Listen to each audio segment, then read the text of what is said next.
आज स्वामी विवेकानंद की जन्म जयंती के अवसर पर मंच पर उपस्थित इस कार्यक्रम की अध्यक्षता कर रहे राम कुमार जी, मुख्य अतिथि मैडम बत्रा जी, विशिष्ट अतिथि जसमिंदर सिंह जी, श्याम जी त्रिपाठी, ओम प्रकाश जी और उपस्थित साथियों, स्वामी विवेकानंद की 163 वर्ष गुजर गए। आज ही के दिन 12 जनवरी 1863 को उनका जन्म हुआ था। 162 वर्ष गुजर गए। आज 163वीं जयंती मनाने के लिए हम लोग एकत्र हुए हैं। यह प्रचार का युग है, विज्ञापन का युग है,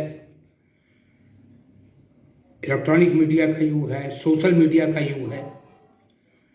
और इस बात को कहने में मुझे जरा सा भी संकोच नहीं है कि इन सब पर स्वामी विवेकानंद का कहीं प्रचार नहीं हो रहा। लेकिन स्वामी विवेकानंद लोगों के दिलों में बसे हुए हैं, लोगों के मस्तिष्क में छाए हुए हैं। स्वामी विवेकानंद, उन्हें किसी प्रचार की आवश्यकता नहीं। इसलिए तो 162 वर्ष मामूली समय नहीं होता। इतने समय के बाद भी किसी का विचार, किसी का दर्शन, किसी के द्वारा स्थापित मापदंड आज केवल भारत को नहीं, सारे विश्व का मार्गदर्शन कर रहे हैं स्वामी विवेकानंद के विचार। तो जब उनके जन्म जयंती के अवसर पर यह युवा दिवस है, और जब हम युवा दिवस कहते हैं तो स्वाभाविक तौर पर जब स्वामी विवेकानंद का नाम आता है तो पहली छवि जो मन मस्तिष्क में आती है वह युवा की ही छवि आती है। आप देखिए, सामने स्वामी जी का चित्र है आपके सामने। इतना सुदर्शन युवा, मैं समझता हूँ यहाँ बैठे हुए लोगों ने क्या, पूरे विश्व ने ही इतना सुदर्शन युवा देखा ही नहीं होगा जो चित्र आपके सामने है। अब युवा की परिभाषा क्या है? युवा की परिभाषा आयु से नहीं होती। 80 वर्ष का बूढ़ा भी युवा हो सकता है और 25 वर्ष का नौजवान भी बूढ़ा हो सकता है। युवा की परिभाषा विचार से होती है, उस अग्नि से होती है जो उसके हृदय में है। मैं एक उदाहरण दे के कहूँ, मैंने व्यक्ति का उदाहरण दिया, लेकिन एक राष्ट्र का उदाहरण दे के कहूँ, भारत ज़्यादा युवा है कि पाकिस्तान ज़्यादा युवा है? भारत चिर युवा है, युवा नहीं है, चिर युवा है। भारत का लाखों लाखों साल का इतिहास है। अगर उम्र के हिसाब से जाएंगे तो पाकिस्तान की तो उम्र कम है ना। पाकिस्तान तो 1947 में बना, लेकिन मध्ययुगीन सोच के कारण से पाकिस्तान एक बूढ़ा देश है और भारत एक युवा देश है, चिर युवा देश है। यह परिभाषा मैं आपके सामने। तो युवा की परिभाषा आयु से नहीं होती। स्वामी विवेकानंद कहते थे कि युवा किसको कहते हैं, क्योंकि आज का विषय यही है, स्वामी विवेकानंद और युवा। स्वामी जी कहते थे युवा किसको कहते हैं?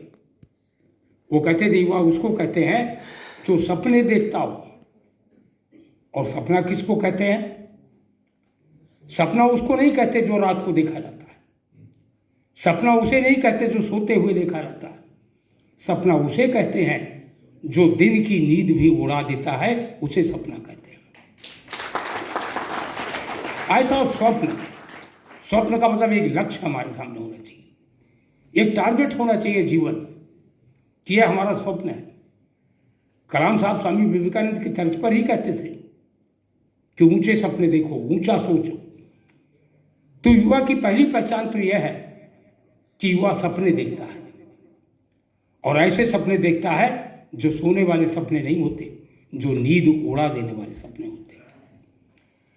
और उन सपनों को पूरा करने के लिए उसके अंदर अटूट उमंग होती है, मन की मस्ती होती है, मन में उत्साह होता है। अपने लक्ष्य पर, अपने पथ पर वह उत्सव की तरह चलता है। जैसे कोई फेस्टिवल मनाते हैं, उत्सव की भावना से अपने लक्ष्य पर वह अग्रसित होता है और उसके अंदर से विस्फोट होता है, युवा शक्ति का विस्फोट, उसको युवा कहते हैं। स्वामी विवेकानंद की इस परिभाषा के अंतर्गत अगर मैं आपको उदाहरण देके कहूँ मुझे इस बात का सौभाग्य प्राप्त रहा है, तब मैं गुजरात विश्वविद्यालय का छात्र था और गुजरात में विद्यार्थियों का एक आंदोलन हुआ था और उसके दौरान यह निर्णय लिया गया, विद्यार्थियों ने निर्णय लिया, मुझे और कुछ लोगों को भेजा गया दिल्ली और कहा गया कि आप जयप्रकाश जी से संपर्क करिए और जयप्रकाश जी को लेके गुजरात में आइए। तो जयप्रकाश जी से तो कोई संपर्क था नहीं। मेरे साथ एक मेरा सहयोगी विद्यार्थी था मास्टर ऑफ इंजीनियरिंग का, उसके कोई रिश्तेदार पीए थे आचार्य JB कृपलानी के। तो उसने कहा आचार्य कृपलानी जी से हम आप लोग मिल सकते हैं और वह कोई मदद करेंगे। तो आचार्य कृपलानी के पास हम लोग गए। तो आचार्य कृपलानी ने कहा कि जयप्रकाश को क्यों नहीं ले जाते। वो उनसे उम्र में छोटे थे, इसीलिए उन्होंने जयप्रकाश शब्द कहा। तो हम लोगों ने कहा कि हम लोगों के मन की यही इच्छा है कि आप भी चलें और जयप्रकाश जी भी चलें, लेकिन मेरा उनसे कोई संपर्क नहीं, कैसे जाएं उनके पास। तो उन्होंने कहा आप जाइए, कल मैं उनसे बात कर लूँगा। थोड़े प्रयास के बाद जयप्रकाश जी सहमत हो गए और उन्होंने कहा कि हाँ ठीक है, मैं गुजरात विश्वविद्यालय के छात्र आंदोलन में आऊँगा। लोकनायक जयप्रकाश नारायण की उम्र उस समय क्या थी? उस समय उनकी उम्र थी 74 वर्ष और धर्मवीर भारती एक धर्मयुग के संपादक हुए, बड़े यशस्वी संपादक हुए हैं धर्मवीर भारती। धर्मयुग का नाम सुना है ना आप लोगों ने? धर्मवीर भारती का भी नाम सुना हो। उनकी एक प्रसिद्ध कविता जो उन्होंने जयप्रकाश आंदोलन के दौरान लिखी थी, उसकी पंक्तियां आपको मैं याद दिलाना चाहता हूँ। बादब्बा मुलाहजा होशियार, बादब्बा मुलाहजा होशियार खबरदार, क्योंकि एक 74 साल का जवान सड़कों पर आ गया। यह उदाहरण मैं केवल इसलिए दे रहा हूं कि युवा होना इसका उम्र से कोई संबंध नहीं। Age is a number only, अंग्रेजी की एक प्रॉवर्ब है। आयु तो एक संख्या है केवल, और युवा एक विचारधारा है, एक वैचारिकता है।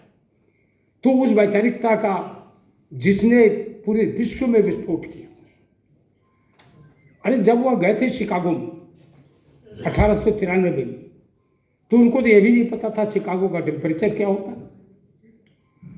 और वह बड़े अजीब सी स्थिति में थे। यह कहा गया एक परिव्राजक आया है भारत से और उसने रजिस्ट्रेशन भी नहीं कराया पहले से। तो यह हुआ, वहाँ के जो सीनेट थी उसने ये तय किया कि ठीक है आ गया है तो इसको बोलने के लिए मौका दे देंगे, सबसे अंत में मौका मिलेगा इसको बोलने का। और सबसे अंत में जब उनका नाम पुकारा गया स्वामी विवेकानंद का, तो बहुत से लोग पार्किंग में चले गए थे, अपनी अपनी गाड़ियां निकाल रहे थे। और स्वामी विवेकानंद ने जब कहा अमेरिका की बहनों और भाइयों, तो कई लोगों के पैर ठिठक गए।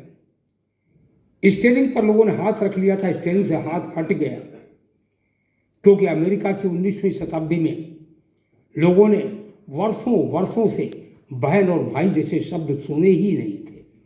वहाँ तो लेडीज होती थी और जेंटलमैन होते थे, वहाँ बहनें नहीं होती थी, वहाँ भाई नहीं होते। और इसके बाद स्वामी जी ने लिखा, जो खुद लिखा स्वामी जी ने लिखा कि जब मैंने कहा बहनों और भाइयों, उसके बाद इतना करतल ध्वनि हो रही थी, तालियों की इतनी गड़गड़ाहट हो रही थी कि स्वामी जी लिखते हैं कि मुझे लगा मैं अपने कानों में उंगली डालूं। आप कल्पना कर सकते हैं कि शब्द ने पूरे अमेरिका को झकझोर के रख दिया था, पूरे अमेरिका को हिला के रख दिया था। तो स्वामी जी ने धाक जमाया। भारतीयता की क्या पहचान है, यह पहचान तो स्वामी जी ने जाके अमेरिका में, क्या आयु थी उनकी, 30 वर्ष की आयु थी। 1863 में उनका जन्म हुआ था और यह 1893 की बात बता रहा हूँ। 30 वर्ष की आयु थी स्वामी जी की, वो तो युवा थे। लेकिन मैंने कहा जो वैचारिकता उन्होंने हमारे सामने रखा, पूरी दुनिया के सामने रखा, आगे और मैं कहूँ आपको तो आपको अच्छा लगेगा यह जान के। स्वामी विवेकानंद ने युवा की परिभाषा भारत से जोड़ दिया, और भारत से जुड़ना अनायास नहीं था। सिस्टर निवेदिता, भगिनी निवेदिता, जो मिस मार्गरेट नोबेल आयरलैंड की युवती, जो उनकी बहन बन गई थी, उनकी शिष्या बन गई थी, जिनको हम लोग भगिनी निवेदिता के नाम से जानते हैं। आपको मालूम है भगिनी निवेदिता विवेकानंद को क्या कहती थी? अरे कोई किसी को कुछ तो कहेगा ना, कोई अंकिल कहेगा, चाचा जी कहेगा, भाई साहब कहेगा, कुछ ना कुछ कहेगा। आप लोगों को यह जानकारी है कि भगिनी निवेदिता स्वामी विवेकानंद को क्या कहती थी? आपको नहीं जानकारी है। स्वामी विवेकानंद को भगिनी निवेदिता भारत कह के बुलाती थी। स्वामी विवेकानंद भारत के प्रतीक थे। भगिनी निवेदिता के देश में वह उनको भारत कह के बुलाती थी। और मिसेज स्ट्रीक आज ही उनके बारे में छपा है हिंदुस्तान में। अच्छा, हिंदुस्तान ने इसको स्मरण दिला दिया। जब डेट्रॉइट में थे स्वामी जी, तो मिसेज स्ट्रीक जो है रोज उनका व्याख्यान सुनने के लिए आती थी। और एक बार उन्होंने ये तय कर लिया था कि इतनी पारिवारिक समस्याएं हैं, इतनी बाधाएं हैं कि आत्महत्या करने के अलावा कोई विकल्प नहीं। अल्पायु में पिता चले गए, छोटे भाई बहनों का पालन पोषण करना है। अमेरिका तब भी एक महंगी जगह थी, एक महंगा शहर था अमेरिका जो। तो ऐसी परिस्थितियों में जब स्वामी विवेकानंद ने, मैं स्वागत करना चाहता हूँ एसी अग्निहोत्री जी जो आसियाना रेजिडेंट एसोसिएशन के महासचिव हैं, हम लोगों के बीच में आ गए हैं। आप लोग उनका तालियों से स्वागत करिए। अतुल टंडन जी जो प्रचार सचिव हैं, वो भी हमारे बीच में आए। तो मिसेज स्ट्रीक स्वामी विवेकानंद का प्रवचन रोज सुनने के लिए जाया करती थी। जब डेट्रॉइट से 700 किलोमीटर दूर स्वामी विवेकानंद का दूसरी जगह पर प्रवचन होने लगा, तो मिसेज स्ट्रीक वहां पर भी गई। भीगते पानी में वो गई। जब भीगते पानी में अमेरिका के -डिग्री के टेम्परेचर में स्वामी विवेकानंद ने मिसेज स्ट्रीक को देखा, तो उन्होंने मिसेज स्ट्रीक से कहा कि ऐसे में यहाँ आने की ज़रूरत क्या थी। आप जानते हैं मिसेज स्ट्रीक ने स्वामी विवेकानंद के लिए क्या कहा? उन्होंने कहा अगर जीसस क्राइस्ट के दर्शन हो रहे हों तो बरसात बहुत छोटी चीज़ है अगर जीसस क्राइस्ट के दर्शन हो रहे हैं। स्वामी विवेकानंद के अंदर जीसस क्राइस्ट के दर्शन किए उन्होंने। भगिनी निवेदिता तो सब कुछ छोड़ के आ गए। स्वामी विवेकानंद ने कहा मिसेज स्ट्रीक से कि आप भारत आ जाइए, मैं भारत जा रहा हूँ। लेकिन दुर्भाग्य से 1902 में वो भारत आ पाए और उसके कुछ ही दिन बाद स्वामी जी ने के प्राणों का उत्सर्ग हो गया, उन्होंने अपना शरीर त्याग दिया। लेकिन भगिनी निवेदिता की शिष्या बन के वो रही और शेष समय उन्होंने भगिनी निवेदिता के साथ भारत में ही उन्होंने वह समय व्यतीत किया। तो इतना ज़्यादा प्राच्य संस्कृत पर प्रभाव डालने वाला कोई दूसरा व्यक्तित्व है क्या जो स्वामी विवेकानंद जैसा व्यक्तित्व? और उन्होंने कहा युवा वह है, क्योंकि विषय है स्वामी विवेकानंद और युवा। उन्होंने कहा युवा वह है जिसके अंदर जिज्ञासा है, और जिसकी जिज्ञासा मर गई वो युवा नहीं, वो बूढ़ा है। अगर 80 वर्ष की उम्र में भी आपकी जिज्ञासा है कुछ जानने की, पढ़ने की, समझने की, तो स्वामी जी की परिभाषा में मैं कह सकता हूँ आप युवा हैं।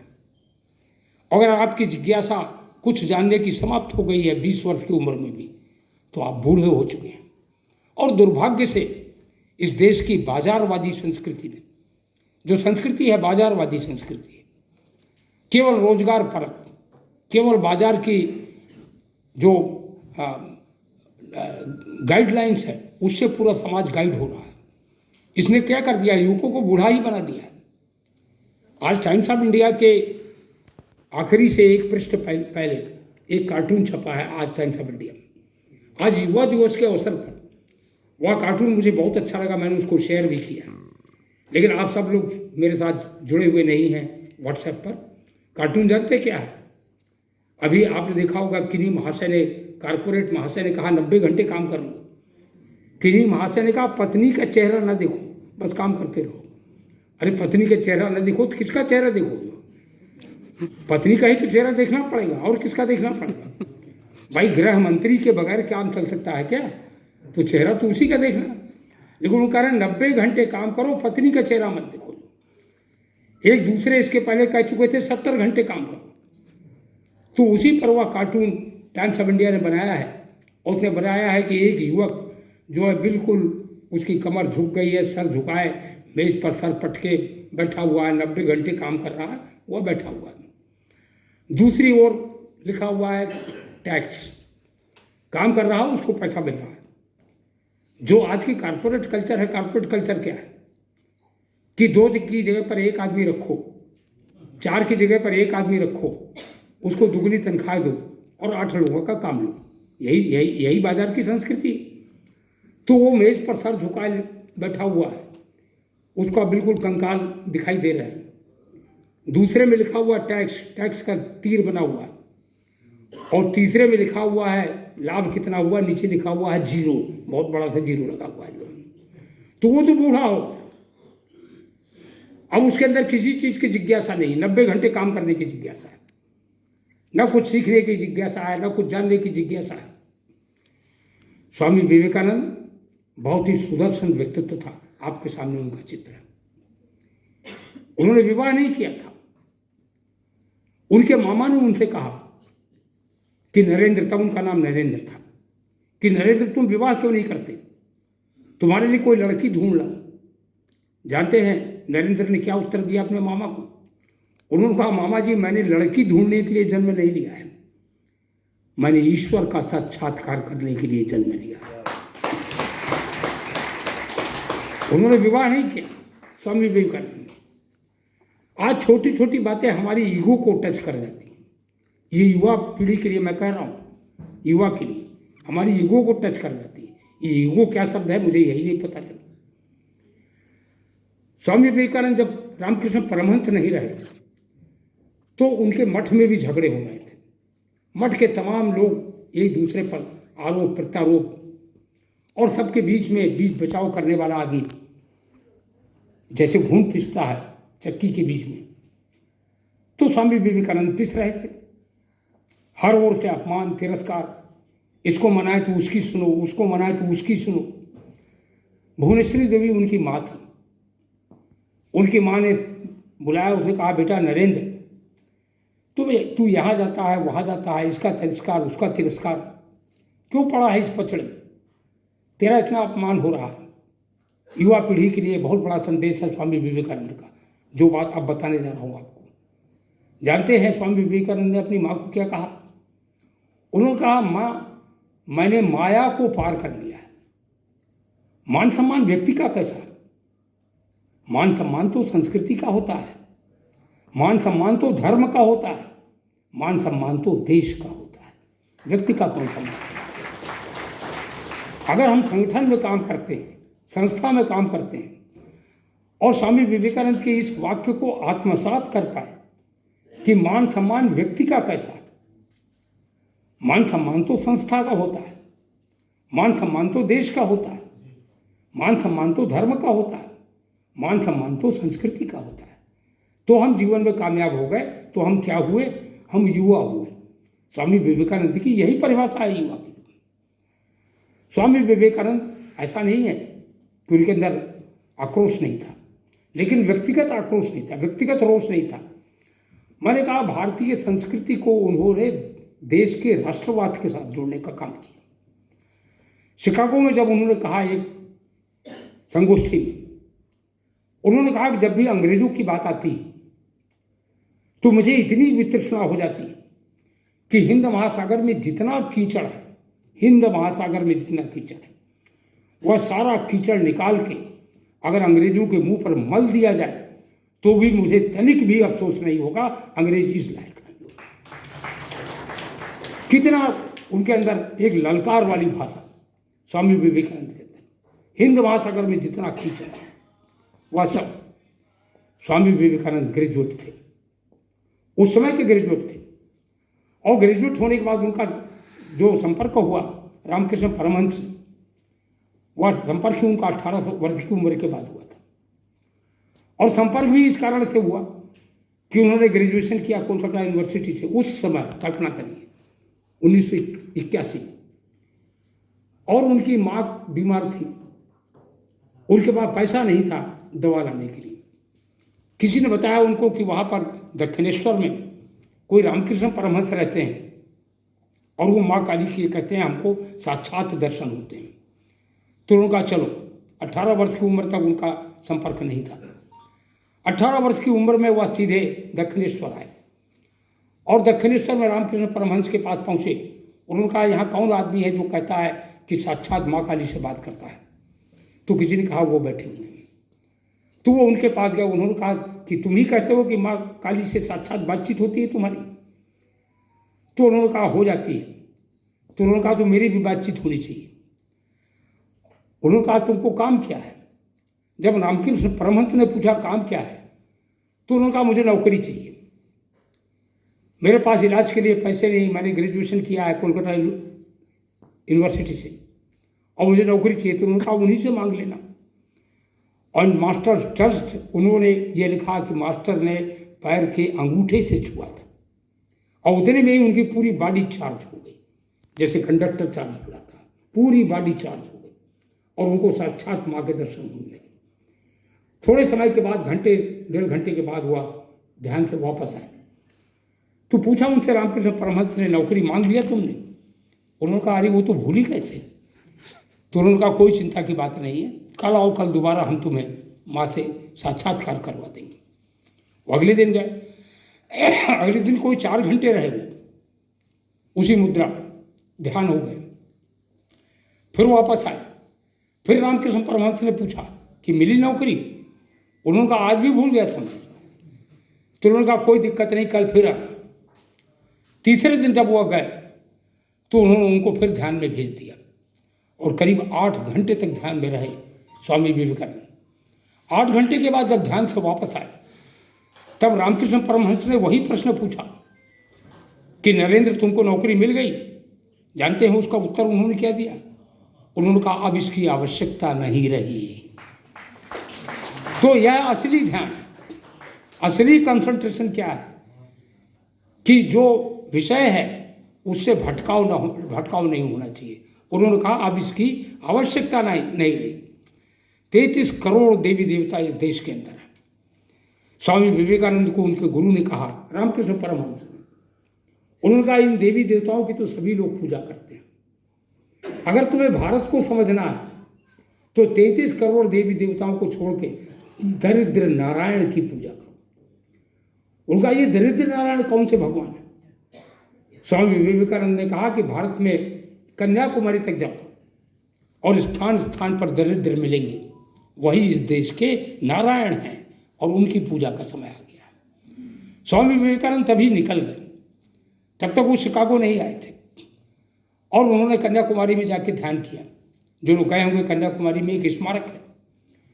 परम पूज्य गुरु जी ने जब 100 वर्ष पूरे हुए थे स्वामी विवेकानंद के जन्म के 1963 में, तब परम पूज्य गुरु जी ने एक न्यास बनाया था। एकनाथ रानडे सब लोग नहीं जानते होंगे, वह संघ के अखिल भारतीय सरकार्यवाह थे। उनको उस कार्य से मुक्त करके गोलवलकर जी ने कहा कि आपको कन्याकुमारी में यह स्मारक बनाना है। और वह स्मारक कन्याकुमारी का अगर किसी ने नहीं देखा है तो मैं तो यही कहूँगा उसका जीवन अभी अधूरा है। एक बार जाइए कन्याकुमारी में, उस स्मारक को देखिए। वहाँ पर माँ पार्वती के चरण हैं, वहीं पर उन्होंने तपस्या किया था स्वामी विवेकानंद ने। तो स्वामी विवेकानंद ने दरिद्र नारायण की स्थापना की। भारत खोजो अभियान की अगर बात होती है, एक discovery of India Pandit Jawaharlal Nehru ने लिखा है, मैं उस पर टिप्पणी नहीं करूँगा, आज उसका समय नहीं है। लेकिन डिस्कवरी ऑफ इंडिया क्या है, कैसे भारत की खोज होगी, इसकी परिभाषा तो स्वामी विवेकानंद ने बताया और बड़ी आसान परिभाषा बताया। स्वामी विवेकानंद ने कहा कि अगर भारत को खोजना है तो मोची की दुकान पर खोजो, अगर भारत को खोजना है तो लोहार की भट्टी में खोजो, अगर भारत को खोजना है तो बढ़ई के औजारों में खोजो, अगर भारत को खोजना है तो किसान के खेत में खोजो, अगर भारत को खोजना है तो मजदूर के कारखाने में खोजो, अगर भारत को खोजना है तो भारत की झाड़ियों में खोजो, अगर भारत को खोजना है तो भारत के जंगलों में खोजो, अगर भारत को खोजना है तो भारत की नदियों में खोजो। यह जमीन से जुड़ा हुआ वाक्य है। भारत को अगर खोजना है तो भड़भूजे के भाड़ में खोजो। यानी जो लोग जमीन के लोग हैं, जो लोग जमीन पर काम कर रहे हैं, उन सब के बीच में, यही तो दरिद्र नारायण की कल्पना है। तो स्वामी विवेकानंद ने इतना उत्कट परिभाषा इन तमाम बातों की है। उनकी कितनी पुस्तकें हैं, इनका साहित्य आप भर दे तो इस पूरे इसमें भर जाएगा। उम्र कितनी थी स्वामी विवेकानंद की? 39 वर्ष की उम्र थी। इसी प्रसंग में मैं यह जानकारी भी सबको ना हो तो देना चाहता हूँ जो राष्ट्रीय स्वयंसेवक संघ के द्वितीय सरसंघचालक थे, माधवराव सरस्वतीराव गोलवलकर जी। रामकृष्ण मिशन की स्थापना स्वामी विवेकानंद ने किया था। लेकिन जब भी किसी मिशन की स्थापना होती है तो मिशन की स्थापना में 5 शिष्य बनाए जाते हैं। यह गौतम बुद्ध ने भी बनाए थे, यही परंपरा आदिकाल से चली आ रही है। तो 5 शिष्य उनको बनाने थे। अखंडानंद उनके मुख्य शिष्य थे। 4 शिष्य बना पाए थे स्वामी विवेकानंद, और उसके बाद उन्होंने अपने प्राणों को त्याग दिया था। 1936 में, कई वर्ष के बाद, 1936 में, 1902 में स्वामी विवेकानंद का प्राणोत्सव हुआ। उन्होंने रामकृष्ण मिशन की स्थापना किया, और उसके 34 वर्ष के बाद 1936 में जब माधवराव सदाशिवराव गोलवलकर कोलकाता में काम करते थे, तब अखंडानंद सरस्वती के संपर्क में हुआ है, और अखंडानंद जी ने उनको रामकृष्ण मिशन का दीक्षित सदस्य बनाया था। इसी कारण से गुरुजी दाढ़ी रखते थे, केश रखते थे। वह कोई गुरु नहीं थे उस तरीके। उनको गुरुजी तो इसलिए कहा जाता था क्योंकि काशी हिंदू विश्वविद्यालय में प्रोफेसर थे। लेकिन जो केश रखते थे, दाढ़ी रखते थे, वह इस नाते नहीं रखते थे, वह रामकृष्ण मिशन के दीक्षित सन्यासी थे। इस कारण से वह दाढ़ी रखते थे। तो इस प्रकार से सीधा सीधा विवेकानंद के मिशन के साथ सीधा सीधा जुड़ाव उनका भी था। यह जानकारी भी प्रसंगवश आपके बीच में, इस बात को भी मैं रखना चाहता था। स्वामी विवेकानंद जब शिकागो में गए तो मैंने कहा वह BA पास थे, लेकिन कोई ऐसा नहीं था, वो तो नौकरी की तलाश में गए थे। रामकृष्ण मिशन परमहंस के पास तो नौकरी की तलाश में गए थे ना। लेकिन जॉन हेनरी राइट, यह प्रोफेसर थे शिकागो यूनिवर्सिटी के, हार्वर्ड यूनिवर्सिटी के। हार्वर्ड यूनिवर्सिटी के प्रोफेसर थे जॉन हेनरी राइट, बहुत बड़े विद्वान थे उस समय। तो जॉन हेनरी राइट ने जब किसी के पास स्वामी विवेकानंद को भेजा तो एक पत्र दिया। उस ज़माने में फ़ोन नहीं होते थे, मोबाइल नहीं होते थे। उस ज़माने में तो लेटर लिख के दिया जाता था ना। हम लोगों के ज़माने में भी लेटर दिया जाता था, हम लोग लेटर लेके जाते थे, तब दूसरा जानता था हम कौन है, कहाँ से आए हैं। तो जो पत्र जॉन हेनरी राइट ने लिखा था, किसी बहुत बड़े प्रोफेसर को लिखा था। जानते हैं उस पत्र में लिखा क्या था? उसने लिखा, मैं एक ऐसे व्यक्ति को तुम्हारे पास भेज रहा हूँ, एक ऐसे व्यक्ति को भेज रहा हूँ, अगर अमेरिका के सारे लोगों के ज्ञान को बटोर लिया जाए और तराजू के एक पलड़े पर रख दिया जाए, और जिस व्यक्ति को भेज रहा हूँ उसका ज्ञान का पलड़ा तब भी सारे अमेरिका के सारे ज्ञान से भारी होगा उसका पलड़ा, ऐसा व्यक्तित्व आपके पास है। यह कोई सामान्य चीज़ नहीं, ये सब बातें इतिहास, मतलब कोई कहानी नहीं सुना रहा हूँ आपको, यह सब इतिहास के दस्तावेज हैं जो आपको बता रहा हूँ। तो उनको हार्वर्ड यूनिवर्सिटी में एक मिसेस लियन मिली, और स्वामी विवेकानंद बड़ी रुचि से अमेरिका की सारी चीज़ें देखते थे। एक दिन स्वामी जी के मुंह से निकल गया, my first love is in USA, my first love is in USA। अब इतना सुनने के बाद मिसेस लियन तो फट पड़ी, उनका धैर्य खत्म हो गया। उनको लगा कि वो मैं ही हूँ। मिसेस लियन ने तुरंत पूछ लिया, Swami ji by the way who is she? तो स्वामी जी ने कहा वो कोई लड़की नहीं है। उसने वो पूछा मिसेस लियन ने, who is she? Swami ji ने कहा वह किसी लड़की का नाम नहीं है, वह अमेरिका का प्रबंधन है, अमेरिका की व्यवस्था है जिसके प्रति मेरे मन में प्यार जन्मा है, प्यार जगा हुआ है। अमेरिका का मैनेजमेंट है। यह 150-100 साल पहले स्वामी विवेकानंद ने अमेरिका की मैनेजमेंट की इस प्रकार से तारीफ किया और इस प्रकार से उसको देखा। मैं क्षमा चाहता हूँ कि बैठने की जगह नहीं बची है और काफ़ी संख्या में लोग खड़े हैं। अगर कोई व्यवस्था हो सकती है, आगे है, आगे आ सकते हैं। कार्यकर्ता जो हैं वो स्थान दे दें, क्योंकि बहनें भी आई हुई हैं, तो कार्यकर्ता स्थान दे देंगे। तो ठीक है, बैठ जाइए सब लोग, कोई व्यवधान ना हो, मैं अपनी बात को आगे बढ़ा रहा हूँ। तो जब हम स्वामी विवेकानंद की बात करते हैं, स्वामी विवेकानंद की बात करते हैं और स्वामी विवेकानंद और युवा, इस विषय पर जब हम आते हैं तो जानते हैं युवकों को स्वामी विवेकानंद ने क्या संदेश दिया। अंग्रेजी में उन्होंने कहा, I want you to be great.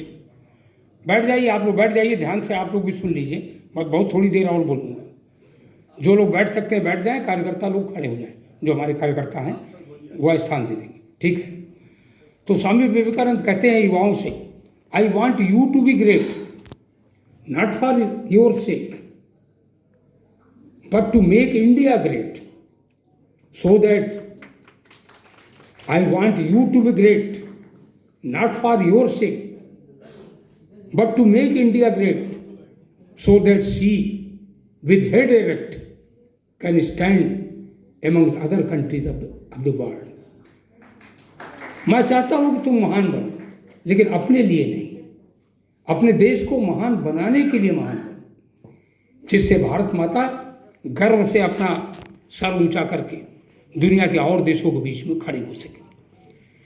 Swami ji का ये सपना आज के नौजवान तो पूरा कर रहे हैं, चाहे भले आंशिक रूप में पूरा कर रहे हैं। मैं कई बार अमेरिका गया हूँ और अमेरिका में काफ़ी टाइम रहा हूँ। जो अमेरिका की आईटी इंडस्ट्री है, अमेरिका की आईटी इंडस्ट्री में अगर तूती किसी की बोलती है तो वो तो भारत के युवाओं की बोलती है। और जानते हैं वहाँ कंपटीशन कैसा है, ग्लोबल कंपटीशन है। जैसे मैं एक उदाहरण दे के कहूँ, मैं जनरल मैनेजर था पावर हाउस का, तो पावर हाउस का मैं जनरल मैनेजर था, तो सवेरे सवेरे जो मैं मीटिंग लेता था उसमें सभी सुपरिंटेंडेंट एग्जीक्यूटिव इंजीनियर और उनको मैं अलग अलग काम सौंप देता था। डिस्कस भी होता था, अगर बॉयलर में कोई प्रॉब्लम है तो सब लोग अपने अपने विचार बताएंगे ये प्रॉब्लम कैसे दूर होगी, और जो कंसर्न है वो फिर उस पर एक फाइनल राय बनेगी, उस पर काम करेगा। लेकिन यह तो भारत के लोग बैठते थे ना। जब अमेरिका की किसी कंपनी में वहाँ का जनरल मैनेजर इसी प्रकार की मीटिंग सुबह करता है तो जानते हैं उसमें कौन लोग बैठते हैं। एक भारत का लड़का होता है, एक चीन का लड़का होता है, एक फ्रांस का लड़का होता है, एक जापान का लड़का होता है, एक जर्मनी का लड़का होता है। इसको ग्लोबल कंपटीशन कहते हैं, क्योंकि उस कंपनी में तो सभी लोग काम कर रहे हैं। और उसके बीच में अगर भारत का नौजवान टिका हुआ है तो मैं इस बात को आज गर्व के साथ कह सकता हूँ कि कम से कम आईटी इंडस्ट्री में और आईटी से भी आगे जाके मैं कह सकता हूँ न्यूक्लियर पावर में भी, अमेरिका में न्यूक्लियर पावर में भी अगर धाक किसी ने जमाया है तो भारत के नौजवानों ने आज वहाँ पर जाकर धाक जमाया है। और स्वामी जी के इस सपने को चाहे भले पूरा किया, लेकिन आंशिक रूप से स्वामी जी के इस सपने को अगर पूरा किया है तो भारत के नौजवानों ने पूरा किया। तो इस दृष्टि से अगर हम देखें तो स्वामी जी के दो वाक्यों के साथ मैं अपनी बात को विराम दूं, और वक्ता भी हैं और बड़े महत्वपूर्ण वाक्य, उनके तो अनेक वाक्य महत्वपूर्ण हैं, लेकिन जो वाक्य आपके सामने रख रहा हूं, स्वामी जी कहते हैं, be careful of your thoughts when you are alone, be careful of your thoughts when you are alone and be careful of your words when you are in crowd. मतलब हिंदी में इसको कहें तो आप जब अकेले में हैं तो अपने विचार मंथन को लेकर बहुत सतर्क रहिए, और आप जब भीड़ में हैं तो अपने शब्दों को लेकर बहुत सतर्क रहिए, क्योंकि शब्द ऐसी चीज़ है जाके वापस नहीं आते। तो कहते हैं be careful of your thoughts when you are alone and be careful of your words when you are in crowd. लेकिन मैंने कहा, स्वामी जी ने कहा जो सबको मालूम है, सवेरे सवेरे सभी ने लिखा होगा, उत्तिष्ठत जागृत प्राप्त वरान निबोधत, arise awake and stop not till the goal is achieved. ये उत्तिष्ठत जागृत प्राप्त वरान निबोधत यह स्वामी विवेकानंद का वाक्य नहीं है, यह कठोपनिषद का वाक्य है। यह भी आपको मैं क्लियर कर दूँ, यह कठोपनिषद का वाक्य है। स्वामी विवेकानंद ने इससे आगे जाके थोड़ा सा कहा था। यह कठोपनिषद कहता है, उठो जागो और तब तक ना रुको जब तक लक्ष्य ना प्राप्त हो जाए। स्वामी विवेकानंद ने थोड़ा सा डिफरेंट कहा, उन्होंने कहा उठो जागो और जगाओ, केवल जागो नहीं जगाओ भी, जैसे सवेरे सवेरे जगाया जाता है। उठो जागो और जगाओ, अपने नर जीवन को सार्थक करो, भारत माता के चरणों में अपने को समर्पित करो और तब तक न रुको जब तक कि लक्ष्य की प्राप्ति ना हो जाए। यह पूरा वाक्य है, आप पढ़िए उनका साहित्य। उठो जागो और जगाओ, भारत माता के चरणों में अपने को समर्पित करो, अपने नर जीवन को सार्थक करो जब तक कि लक्ष्य की प्राप्ति ना हो जाए। लेकिन स्वामी जी के इस वाक्य के साथ मैं अपनी बात को विराम दूं। स्वामी जी कहते हैं, एक वाक्य और है, उसके साथ विराम दूंगा। स्वामी जी कहते हैं, winning over the goal is not the toughest one. लक्ष्य को प्राप्त कर लेना कोई कठिन काम नहीं। मैंने यहीं से बात शुरू किया था। स्वामी विवेकानंद ने कहा, युवा वह है जो सपने देखता है, जिसके सामने कोई टारगेट है, कोई लक्ष्य है। मैंने यहीं से शुरू किया था बात और समाप्त यहाँ पर कर रहा हूँ कि स्वामी विवेकानंद कहते हैं कि लक्ष्य को प्राप्त कर लेना कोई कठिन काम नहीं है। शुरू में कहते हैं सपने देखो, लक्ष्य रखो, और बाद में कहते हैं लक्ष्य को प्राप्त कर लेना कोई कठिन काम नहीं है। Winning over the goal is not the toughest one. फिर वो कहते हैं टफ क्या है? वो कहते हैं winning over the patience in the process of achieving the goal is really tough. वह कहते हैं लक्ष्य को प्राप्त कर लेना, लक्ष्य को प्राप्त कर लेना कोई कठिन काम नहीं, लेकिन लक्ष्य प्राप्त करने की दिशा में अपने धैर्य पर विजय प्राप्त कर लेना सचमुच सबसे कठिन काम। तो ये धैर्य पर जिसने विजय प्राप्त कर लिया वही युवा है, चाहे वो 25 साल का हो, चाहे 80 साल का हो। युवा दिवस के अवसर पर स्वामी विवेकानंद को कोटि कोटि नमन करते हुए, उनको प्रणाम करते हुए मैं अपनी बात को विराम दूंगा। स्वामी विवेकानंद अमर रहें, स्वामी विवेकानंद अमर रहें।